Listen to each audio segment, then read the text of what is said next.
And so, as general manager of King TV, I'm happy and proud to salute John Keister and the cast of Almost Live on the beginning of their 10th successful season. Congratulations, John. Well, thank you. Thank you very much, Tony. And I would just like to say that we are all very happy to be back, and we plan to make this our best year ever. So I'm happy to take any questions. John, Yes. John, how do you feel now that Ross Schaefer, the original host of the show, is back in town and has his own show on Cairo? Well, you know, I think it's great. Ross and I are good friends, and, you know, I hope it works out real well for him. So I'm happy about it. John, Yes. question here, John. Yes. John, is Ross still driving that red Ferrari? No, I think he's got a Jeep Cherokee now. John? Yes. John, how long was Ross in Los Angeles? I don't know, a couple years? John, I heard that. This Ross thing, please. John, I have a question for Bill Staten. Oh, great. Bill, as producer of Almost Live, don't you think John seems just a little nervous about Ross?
Thank you very much. Thank you.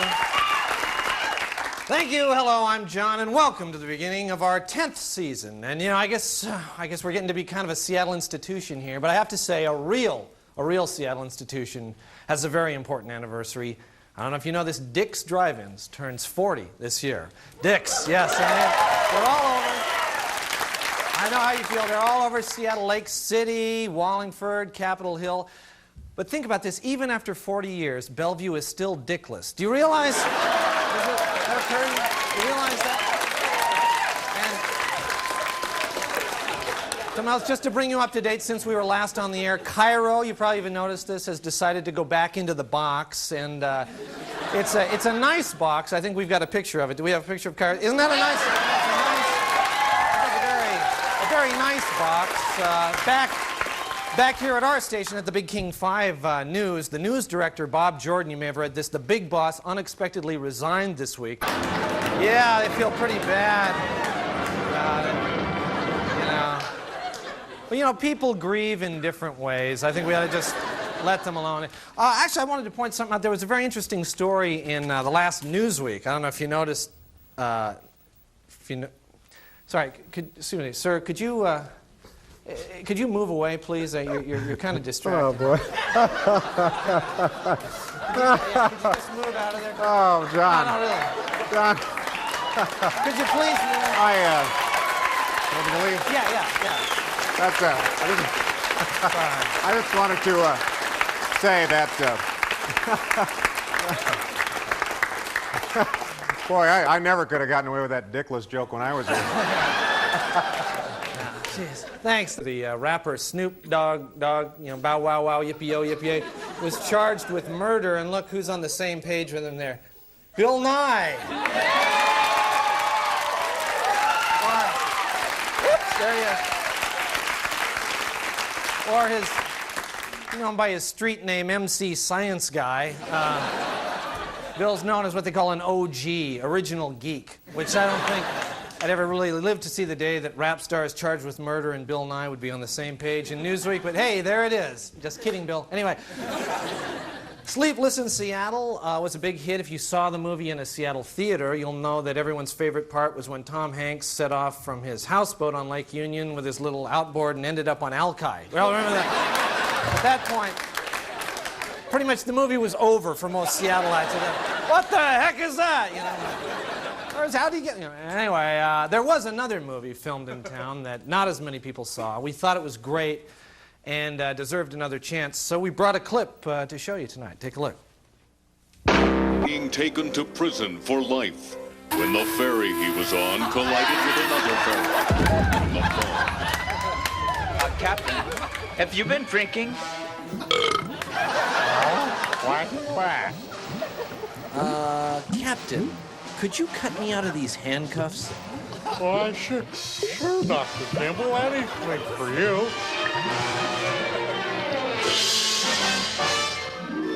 Now he's a fugitive. But a fugitive in the wrong city. A city where skateboarders rule.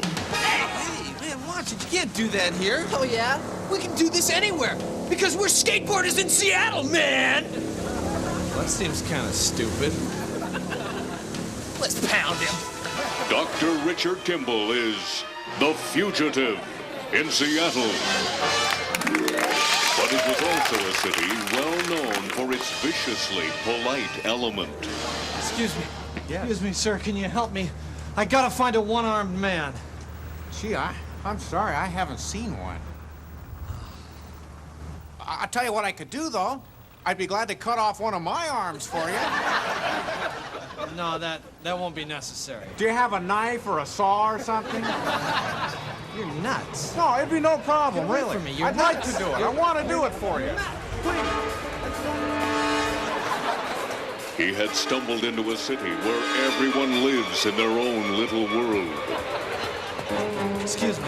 Have you seen a one-armed man?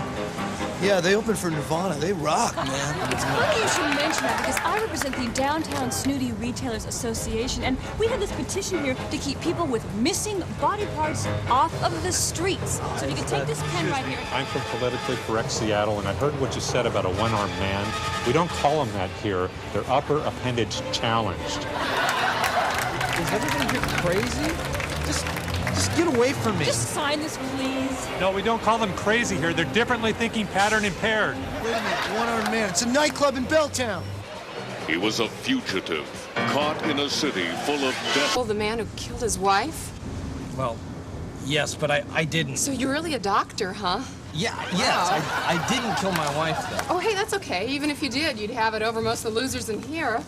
Well, see, I'm looking for a one-armed man. Great. You're gay? Well, no, but I'm sorry, but... But wait, maybe we can have a drink, or maybe we could just go for a walk on the beach in the rain. The Seattle Times says the fugitive in Seattle has absolutely got to be one of the most... Please see fugitive on page C19. The Seattle PI says we really couldn't afford to send someone to review it. Seattle is clamoring for. There he is! Oh, come on, come on!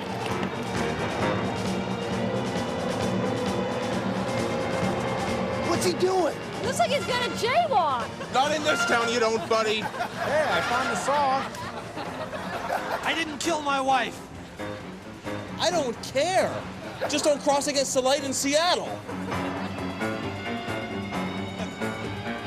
He's a fugitive in the wrong city. He's the fugitive in Seattle. Now showing at a theater near you. Please, no talking at the Harvard exit. All right, stay with us. We've got a great show, and we'll be right back.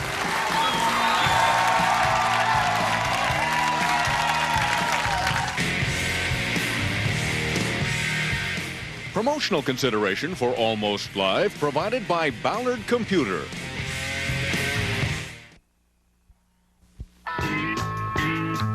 It's time once again for The Grateful Gourmet, brought to you by Sprouts and by Super Stick Rolling Papers. Just one lick will make them stick. And now, here's your hosts, Rolf and Cinda.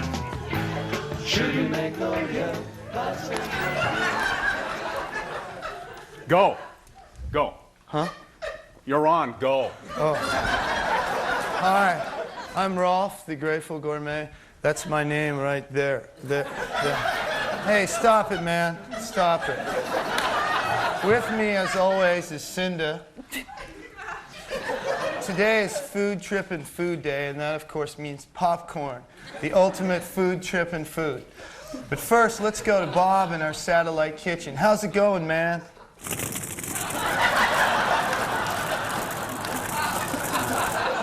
Barbecued tofu, all right. Okay, step one, measure out a 1/4 cup of popcorn. 1, 2, 3. Okay, while Cinda does step one, let's take a phone call. Welcome to the Grateful Gourmet. This is Rolf. Hey, man. I love your show, man. I never miss it, man. I'm wondering, man, what's the best thing to eat after a dead show, man? Good question, caller. Now, everybody listen up. Okay, I'm not trying to get real heavy here, but a dead show totally drains you physically, mentally, emotionally, spiritually, mentally, and physically. Yeah, you know how Jesus said, like, this is my body, my blood, and then he was, like, killed, and then he rose up and was, like, alive again? That's exactly how I feel after a dead show. Wow. 1, 2, 3. Anyway, 4. caller, you need protein, and that's why we recommend... Thanks. Step 2, put the popcorn into a pot. I said pot.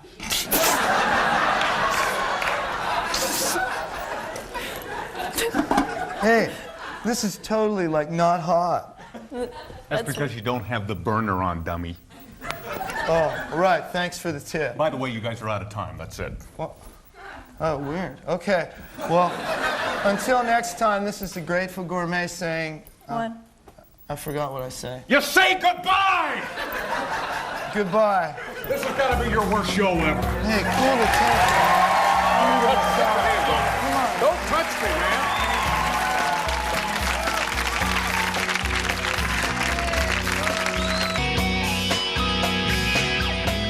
Studio amplification for Almost Live provided by American Music. Now open in Tacoma.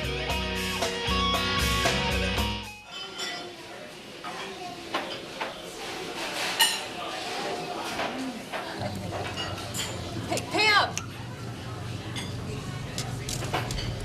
Hi, how are you? It's good to see you. You look great. You look so cute. Well, here he is. So this is Alan. Okay, before you say anything at all, I mean, his hair is going to be totally different. This is way too 70s. Yeah. I mean, I want it cut away from his face. And maybe a little longer in the back, you think? It's nice, though. And of course, new frames. I mean, something that doesn't make him look like such a turtle. Huh. But not too John Lennon-y. No, that wouldn't fit his face at all. No, round. No. Okay, clothes. Well, obviously not these. Foundation to build on. That makes perfect sense. Okay, shoes. Oh, God, don't look at the shoes. Boy, those are really bad. Well, he's old girl. Boots or low cuts? Definitely low cuts. Good suggestion. I like it. I'll think about it. Okay, moving on. Exactly. Okay, as far as facial hair, I don't know. I'm not sure. I mean, I like it, but it may not fit. Like maybe sideburns or the mustache going into the beard. That's kind of hard. Although, you know, that would take care of that weak chin area. But, you know, you don't have to decide right away. You're right. You're absolutely right. I don't. So, anyway, I guess that's about it. Yeah. Uh-huh. Okay. Well, it is nice to meet you, Alan. Isn't it great? Well, should we sit down? Yeah. So what have you been up to, Bill? Crazy.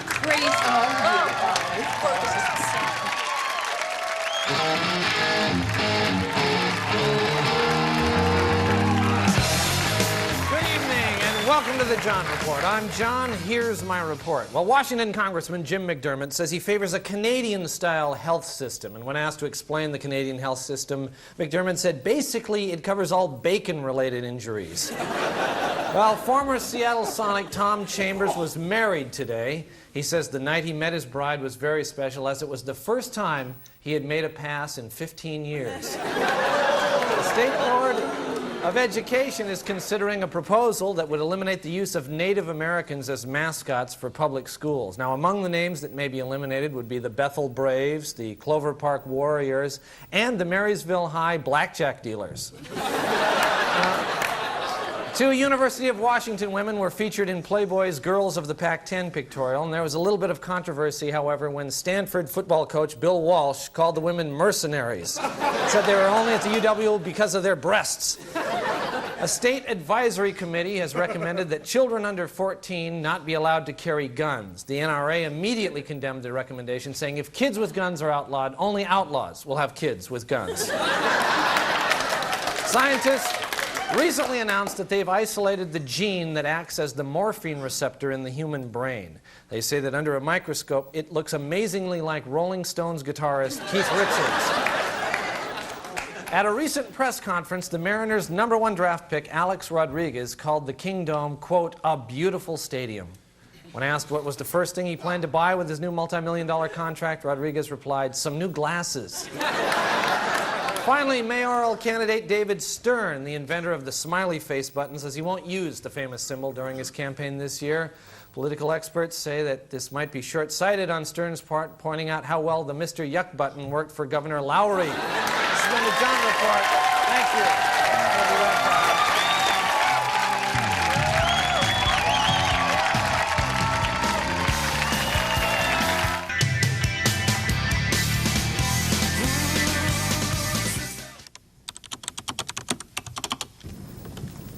Hey, Dan, you busy? Not really, just finishing up some files here. Why, what do you need? Well, we got some time before the 3 o'clock meeting, so we thought we'd go yell at whores. Well, I just yelled at some whores this morning on the way in. I got one. Hey, whores! Hey, you guys are whores! You're whores! Hey, I think they heard us. Oh, yeah, they heard us. They heard us, all right. Whores! Hey, you. Hey, whores. Whores. You know what you are? You're whores. Whores. Yeah. Well, still got a few minutes for the meeting. What do you want to do now? Want to go laugh at old people? On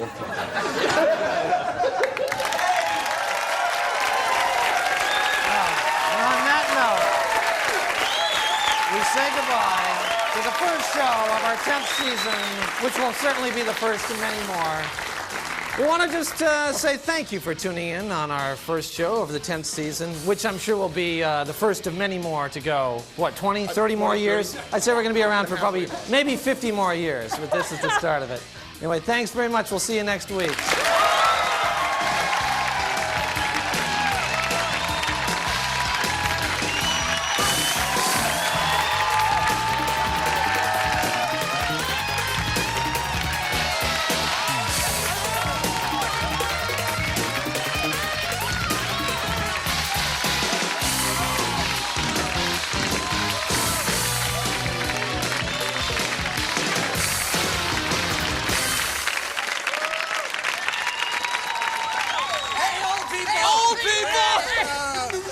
Hey, you're old! Oldies! Oh, geez, here they come! Okay.